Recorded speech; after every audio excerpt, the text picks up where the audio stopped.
თავი მეორე, სტუმრები. მოსაღამოვდა.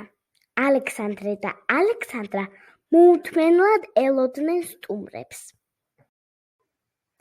ალექსანდრა სურდა თეფშების გაწყობაში დახმარებოდა დედიკოს.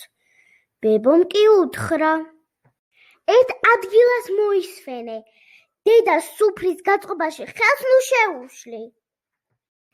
ალექსანდრემ ჭიქები გამოიღო კარადიდან. მამამ კი შეჰყვირა: ფრთხილად, არ გაგიტყდეს, დადე თავის ადგილას. გულთა წყვეტილი და დაღონებული ტყუპები კიდევ ერთხელ მიხვდნენ, რომ პატარები არიან და დიდურ საქმეებთან კიდევ დიდი ხანი არავინ მიაკარებს. ბავშვები სავარძელში ჩასხდნენ და მობილურებს ჩაასწრებდნენ, ისე როგორც დიდები.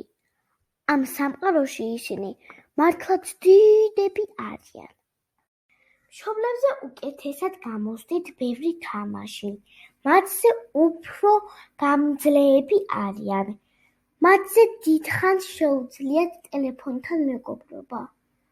არც თვალები ეღრებათ.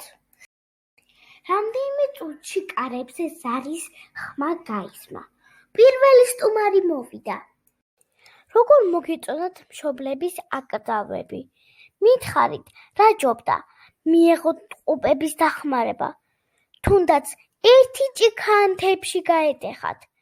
თუ ჩუმად მჯდარიყვნენ მობილურებში.